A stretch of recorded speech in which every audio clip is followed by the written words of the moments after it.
Hello दोस्तों, नमस्कार। कैसे हो आप? आशा करता हूँ बिल्कुल ठीक ठाक, शानदार, ज़बरदस्त होंगे। आज हमारी तीसरी क्लास होने वाली है स्टैटिक जीके की। दोस्तों, वैसे तो आज की क्लास भारत के प्रमुख त्योहारों की होने वाली थी, लेकिन मैं आज केंद्र सरकार के द्वारा चलाई जा रही प्रमुख योजनाओं के बारे में आपको जानकारी दूंगा, क्योंकि ये 2023 और 24 में आपका एक इम्पॉर्टेंट टॉपिक बन सकता है, जिससे आपके क्वेश्चन पूछने के चांस बहुत ज़्यादा होंगे। क्योंकि केंद्र सरकार के कहने पर ही 22, 23 और 24 में मिशन मोड चलाया जा रहा है, जिसमें आपको इतनी बड़ी वैकेंसियां देखने को मिल रही हैं जो आपने आज से पहले कभी नहीं देखी होंगी। तो कोई भी सरकार यही चाहती है कि चुनाव से पहले अभ्यर्थी उसके द्वारा चलाई गई योजनाएं जो कि अभ्यर्थियों के लिए लाभदायक रही हैं उनके बारे में जानें। तो आपको इस टॉपिक के बारे में पढ़ना चाहिए, और इस टॉपिक को आप आईएमपी नोट कर रहे होंगे। क्लास में हम योजनाओं के बारे में जान रहे होंगे, और योजनाओं से एसएससी आपसे किस तरीके से क्वेश्चन पूछता है इस बारे में भी अपन बात कर रहे होंगे। तो शुरू करते हैं आज की क्लास। दोस्तों, एसएससी योजना की डेट, कब लागू हुई थी, किस राज्य ने इन्हें लागू किया, योजना लाभ किस वर्ग को हुआ, योजना जो निकाली गई उससे किस वर्ग को लाभ हुआ, क्या लाभ हुआ, इसके बारे में अपन पढ़ रहे होंगे क्लास में। तो शुरू करते हैं हमारी पहली योजना से। हमारी पहली योजना है जनधन योजना। ये केंद्र सरकार के द्वारा 28 अगस्त 2014 को लागू की गई थी। आप डेट को इम्पोर्टेंट नोट कर रहे होंगे। इस योजना का जो मुख्य उद्देश्य था वो था ज़्यादा से ज़्यादा लोगों का बैंक खाते से जोड़ना, बैंक खातों से ज़्यादा लोगों को जोड़ना इसका उद्देश्य रहा। यह बैंक खाते ज़ीरो बैंक खाते होते थे, यानी कि इसमें रकम रखने की कोई मजबूरी नहीं होती थी। आप जो राशि जमा करेंगे उस पर आपको एक निश्चित ब्याज दर पर आपको ब्याज मिलता था, और इसके साथ ही साथ आपको 1 लाख रुपए का दुर्घटना बीमा सरकार के द्वारा दिया जाता था। तो जनधन योजना का आपको लाभ पता चला, डेट पता चली, तो आप इनको नोट कर रहे होंगे। स्किल इंडियन मिशन योजना हमारी दूसरी योजना है। इसकी डेट को आप नोट कर रहे होंगे, 28 अगस्त 2014। इस योजना का जो मुख्य उद्देश्य था वो था युवाओं में कौशल विकास करना। स्किल इंडिया मिशन जो योजना थी उसमें जो गरीब बच्चे आते हैं जिन्होंने किसी कारणवश अपनी पढ़ाई को बीच में ही छोड़ दिया हो, उनको योजनाबद्ध तरीके से उन गरीब युवाओं को कौशल की सही दिशा में प्रशिक्षित करना था, ताकि गरीबी का उन्मूलन किया जा सके। ये स्किल इंडिया मिशन योजना का उद्देश्य रहा। आपने डेट जानी, उद्देश्य जाना, तो आप इनको नोट कर रहे होंगे। सेम डेट है तो आपको आसानी होगी याद करने में। मेक इन इंडिया हमारी तीसरी योजना। इसको लागू करने की दिनांक है 28 सितंबर 2014। इसका जो उद्देश्य रहा वो देश में विनिर्माण क्षेत्र को बढ़ावा देना था। विनिर्माण क्षेत्र से आप समझ रहे होंगे कि अपने ही देश में आप अपनी ज़रूरतों का सामान डेवलप करें, किसी विदेश पर निर्भर ना करें। ये मुख्यतः उत्पादन के क्षेत्र को केंद्रित करती थी, लेकिन इसका उद्देश्य जो था वो देश में उद्यमशीलता को बढ़ावा देना था। इसका दृष्टिकोण निवेश के लिए अनुकूल माहौल तैयार करना था, और कुशल बुनियादी संरचनाएं, ताकि विदेशी लोग आकर भारत में आकर निवेश करें। और इस योजना का लक्ष्य था कि सरकार और उद्योगों के बीच में एक साझेदारी का निर्माण हो सके। तो इसके मेक इन इंडिया का आपको डेट जानने को मिली 28 सितंबर 2014। उद्देश्य जानने को मिला देश में विनिर्माण क्षेत्र को बढ़ावा देना, तो आप ये नोट कर रहे होंगे। भारत सरकार के द्वारा दीनदयाल उपाध्याय अंत्योदय योजना की शुरुआत 25 सितंबर 2014 को की गई थी। इस योजना का जो उद्देश्य रहा वो कौशल विकास और अन्य उपायों के माध्यम से रोजगार के नए नए अवसर पैदा करना था। भारत सरकार ने शहरी और ग्रामीण गरीबों के लिए दीनदयाल उपाध्याय अंत्योदय योजना की शुरुआत कब की? ये आपका हो जाएगा 25 सितंबर 2014 को की। योजना का उद्देश्य क्या रहा? योजना का उद्देश्य रहा कौशल विकास यानी स्किल डेवलपमेंट और अन्य उपायों के माध्यम से रोजगार के नए अवसर पैदा करना, ताकि वृद्धि कर सके, शहरी और ग्रामीण गरीबी को कम कर सकें, और जो गरीब ग्रामीण हैं उनकी युवाओं में नियमित रूप से न्यूनतम मजदूरी के बराबर या उससे अधिक मजदूरी प्रदान करने का लक्ष्य रहा, ताकि जो गरीबी है उसे कम किया जा सके। तो ये आपकी दीनदयाल उपाध्याय योजना हो गई। डेट आपको समझ में आ गई हो, 25 सितंबर 2014। ये आपकी चौथी योजना हुई। इसके बाद हम पांचवी योजना लेंगे, स्वच्छ भारत मिशन। ये हमारी पांचवी योजना है। 2 अक्टूबर 2014 को ये लागू की गई थी, और इस योजना का जो उद्देश्य रखा गया था वो 5 वर्ष के लिए रखा गया था। क्या कि 2019 तक 2 अक्टूबर जो महात्मा गांधी की 150वीं जयंती होने वाली है, उसमें स्वच्छ भारत के जरिए उनको सर्वोत्तम श्रद्धांजलि दी जाएगी। प्रधानमंत्री नरेंद्र मोदी ने स्वच्छ भारत मिशन की शुरुआत नई दिल्ली की राजपथ पर करते हुए कहा कि एक स्वच्छ भारत के द्वारा ही देश 2019 में महात्मा गांधी की 150वीं जयंती पर अपनी सर्वोत्तम श्रद्धांजलि दे सकेगा। 2 अक्टूबर 2014 को स्वच्छ भारत मिशन की शुरुआत पूरे देश भर में एक व्यापक राष्ट्रीय आंदोलन के रूप में की गई। तो स्वच्छ भारत मिशन की डेट आप याद रखेंगे 2 अक्टूबर, जो कि महात्मा गांधी जयंती मनाई जाती है और उनका सपना भी था स्वच्छ भारत। तो आप इस तरीके से इसको कनेक्ट भी कर पाएंगे। तो ये आपकी 2 अक्टूबर 2014 को लागू की गई और 5 साल तक का इसका एम रखा गया। तो ये आपकी 5वीं योजना हो गई स्वच्छ भारत मिशन। बढ़ते हैं हमारी 6ठी योजना की ओर। हमारी अगली योजना है संसद आदर्श ग्राम योजना। इस योजना के तहत एक सांसद को एक ग्राम की जिम्मेदारी लेनी होती थी इसके विकास की। तो इसकी शुरुआत कब हुई? 11 अक्टूबर 2014 को इसकी शुरुआत हुई। आदर्श ग्राम योजना संसद आदर्श ग्राम योजना गांव के निर्माण और विकास हेतु कार्यक्रम है, जिसका मुख्य उद्देश्य रहा ग्रामीण इलाकों में विकास करना। इस कार्यक्रम का शुभारंभ प्रधानमंत्री नरेंद्र मोदी के द्वारा किया गया। जयप्रकाश नारायण के जन्मदिन 11 अक्टूबर 2014 को शुरुआत की गई इसकी। और इस योजना के तहत संसद सदस्य यानी सांसद वर्ष 2019 तक 3 गांवों को गोद लेंगे और वर्ष 2024 तक कुल मिलाकर 8 गांवों के सामाजिक, आर्थिक और भौतिक बुनियादी ढांचे के विकास के लिए जिम्मेदारी लेंगे। तो इस योजना की हमने डेट जानी 11 अक्टूबर 2014 और उद्देश्य क्या था कि प्रत्येक सांसद एक गांव को गोद ले और उसके विकास के लिए कार्य करे। मिशन इंद्रधनुष योजना, इस योजना को आप IMP नोट कर रहे होंगे क्योंकि इस योजना के बाद समान 3 और योजना हमको देखने को मिलेंगी आगे। तो इस योजना को पढ़ते हैं। 15 दिसंबर 2014 को मिशन इंद्रधनुष योजना आई। इंद्रधनुष के 7 रंगों को प्रदर्शित करने वाली मिशन इंद्रधनुष योजना का जो उद्देश्य रहा वो 2020 तक बच्चों का टीकाकरण करना था। इसमें बीमारी थी बलगम, टिसनेस, पोलियो, तपेदी, खसरा और हेपेटाइटिस बी को रोकने के लिए इसमें टीकाकरण किया गया था। तो ये कब की है योजना? 15 दिसंबर 2014 की है। उद्देश्य हमने जाना टीकाकरण करना था इसका। ये पहला वेरिएंट है। इसके बाद हम इसके दूसरे वेरिएंट के बारे में बात करते हैं। मिशन इंद्रधनुष योजना के 3 साल बाद हमें देखने को मिली मिशन इंद्रधनुष योजना 2.0, जो 2017 में लगभग 3 साल के बाद लागू की गई।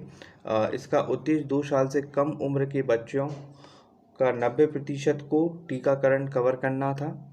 इसका उद्देश्य क्या था? इसकी डेट आप याद रखेंगे। मिशन इंद्रधनुष योजना 2.0 2017 में पहली योजना के 3 साल बाद आई।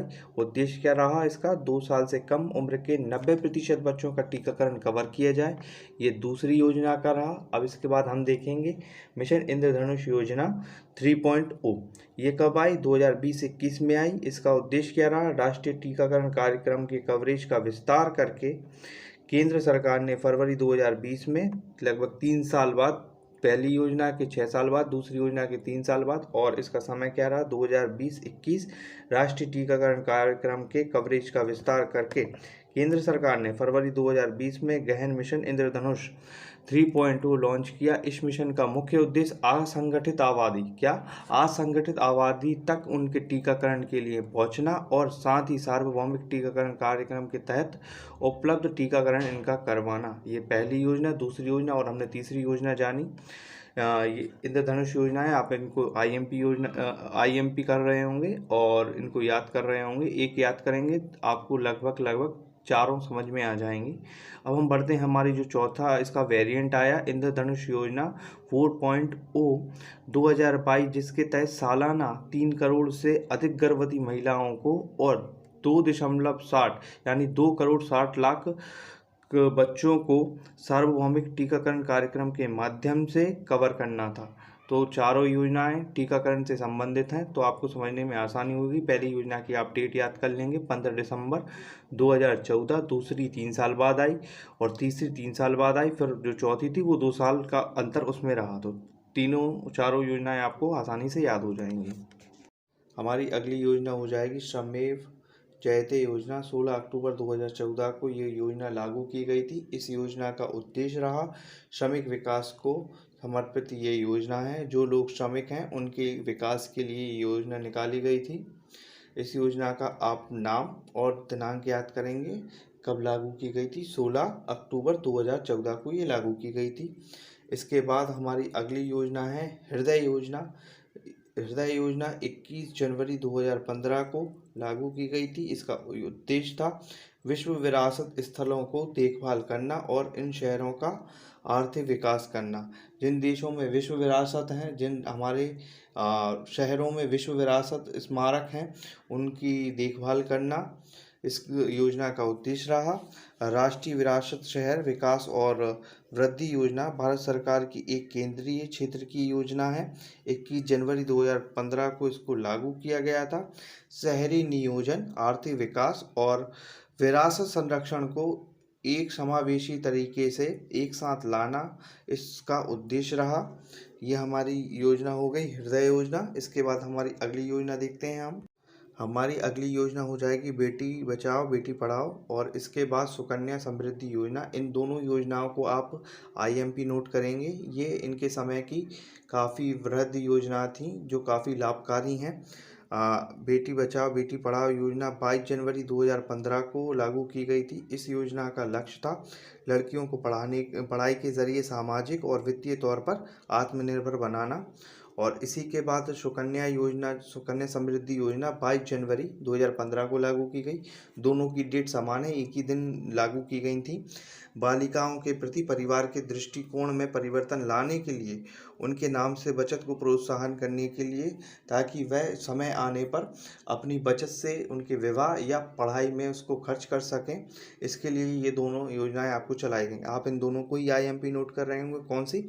बेटी बचाओ बेटी पढ़ाओ योजना और सुकन्या समृद्धि योजनाओं को आप IMP नोट करेंगे। ठीक है, ये एक ही दिन आई थी 22 जनवरी 2015 को। अगली योजना हम पढ़ेंगे प्रधानमंत्री मुद्रा योजना। 8 अप्रैल 2015 को प्रधानमंत्री मुद्रा योजना लागू की गई। इसका उद्देश्य रहा छोटे कारोबारियों को 50,000 से लेकर 10 लाख तक का ऋण देना। इस योजना का मुख्य उद्देश्य रहा था छोटे कारोबारी जो हैं, जो अपना व्यापार शुरू करना चाहते हैं या अपने व्यापार में वृद्धि करना चाहते हैं, उनको 50,000 से लेकर 10 लाख तक का लोन देना बिना किसी ब्याज दर के। बैंक के उनको लोन देती थी इस योजना के अंतर्गत, जिससे वो अपना योगदान देश की राष्ट्रीय आय में और भी प्रबल कर सकें, GDP में वो अपना योगदान दे सकें। इस उद्देश्य से भारत सरकार ने प्रधानमंत्री मुद्रा योजना लागू की। इसकी दिनांक है 8 अप्रैल 2015। ये ऐसी योजनाएं थी जिसमें छोटे व्यापारी अपने व्यापार का विकास करने के लिए या फिर जो अपना व्यापार स्टार्ट करना चाहते हैं उनके लिए थोड़ा आर्थिक सहायता देने के लिए ये 50,000 से लेकर 10 लाख तक की होती थी। प्रधानमंत्री मुद्रा योजना 8 अप्रैल 2015 ये हो जाएगा आपका।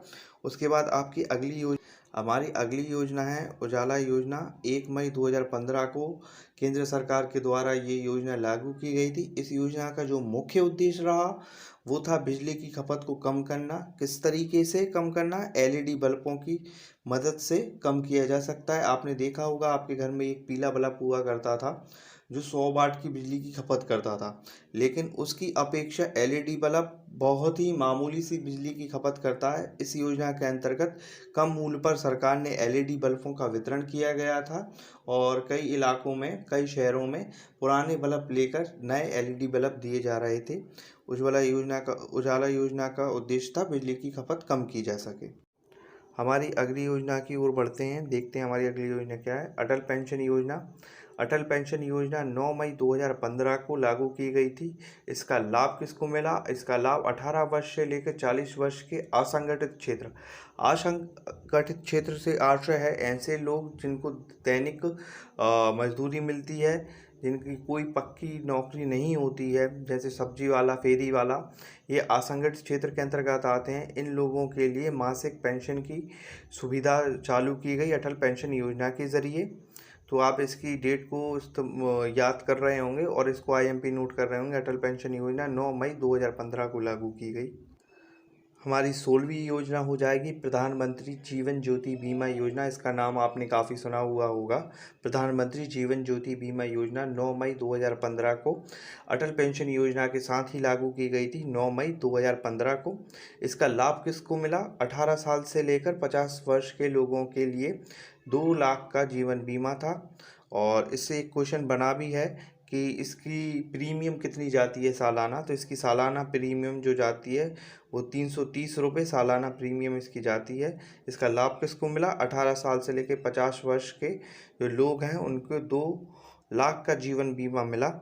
लागू डेट कब है? अटल पेंशन योजना के साथ ही हुई ये 9 मई 2015 को। तो आप इसको याद कर रहे होंगे, प्रधानमंत्री जीवन बीमा योजना 9 मई 2015 को लागू हुई। लाभ किसको हुआ? 18 से 50 वर्ष के लोगों के लिए 2 लाख का जीवन बीमा इसमें दिया गया, तो ये उनको लाभ हुआ। हमारी 17वीं जो योजना है प्रधानमंत्री सुरक्षा बीमा योजना, ये भी अन्य 2 योजना अटल पेंशन योजना, प्रधानमंत्री जीवन ज्योति बीमा योजना और प्रधानमंत्री सुरक्षा बीमा योजना तीनों एक ही दिन लागू की गई 9 मई 2015 को। इसका लाभ किस एज कैटेगरी को हुआ? 18 से लेकर 70 वर्ष के लोगों के लिए साधारण बीमा और दुर्घटना बीमा 2 लाख रुपए तक का था, किया गया था इसमें। और इसमें जो वार्षिक प्रीमियम था वो था आपका 12 रुपये वार्षिक, 1 रुपये महीने के हिसाब से इसमें प्रीमियम जाता है। प्रधानमंत्री सुरक्षा बीमा योजना लागू कब की गई? तो लागू की गई अटल पेंशन योजना के साथ। प्रधानमंत्री जीवन ज्योति बीमा योजना और प्रधानमंत्री सुरक्षा बीमा योजना 9 मई 2015 को तीनों योजना एक साथ लागू की गई। किसको लाभ हुआ? 18 साल से लेकर 70 वर्ष के लोगों के लिए साधारण बीमा और दुर्घटना बीमा। कितने का था इसमें बीमा मिलता है? 2 लाख रुपए का बीमा मिलता है। ठीक है।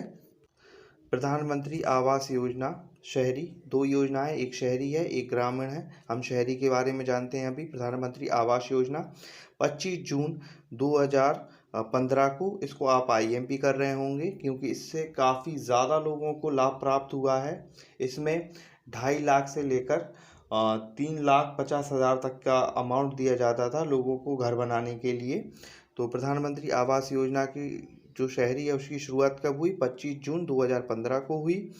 सभी लोगों के लिए थी जो एक निश्चित कैटेगरी में आते हैं, एक निम्न स्तर पे आते हैं, उनको ये योजना का लाभ दिया गया, जिसमें पैसे से उनकी मदद की गई उनके घर को बनाने के लिए, उनके कच्चे घरों को पक्के बनाने के लिए इसमें वित्तीय सहायता दी जाती है। प्रधानमंत्री आवास योजना शहरी में डेट क्या है? 25 जून 2015। इसको आप IMP नोट कर रहे होंगे और ये कई बार पूछा भी गया है। हमारी अगली योजना प्रधानमंत्री आवास योजना, ये ग्रामीण है। अभी हमने शहरी पढ़ी। 22 नवंबर 2016 को ये योजना लागू की गई। ये सभी बेघरों के लिए और उनके लिए ये योजना थी जिनके घर कच्चे थे और काफ़ी जर्जर अवस्था में थे। उनको सरकार के द्वारा उनके पक्के घर बनाने के लिए एक वित्तीय अमाउंट दिया गया। लगभग 3 किस्तों में ये अमाउंट दिया जाता था। शहर में जिसका मूल्य अलग और ग्रामीण स्तर पे इसका मूल्य अलग होता था। इसकी मदद से कई बेघरों को घर मिले और जिनके कच्चे घर थे उनको पक्के घर करवाए गए। भारत सरकार के द्वारा उनको वित्तीय सहायता दी गई। आशा करता हूँ आपने पूरी क्लास ध्यान से देखी होगी और अपने नोट्स भी साथ ही साथ बना रहे होंगे। मैंने वही क्वेश्चंस लिए हैं जो पिछली परीक्षाओं में पूछे गए हैं और जिनके आने की संभावना है। इसके अलावा भी और भी योजना है, अगर आपको लगता है तो आप उनकी भी तैयारी कर सकते हैं। और अगर आपको हमारा प्रयास पसंद आता है तो आप हमारे चैनल को सब्सक्राइब कर सकते हैं और अपने मित्र जो SSC या फिर किसी भी गवर्नमेंट जॉब की तैयारी कर रहे हैं उनके साथ वीडियो साझा करें ताकि वो भी इन योजनाओं के बारे में जान सकें। धन्यवाद।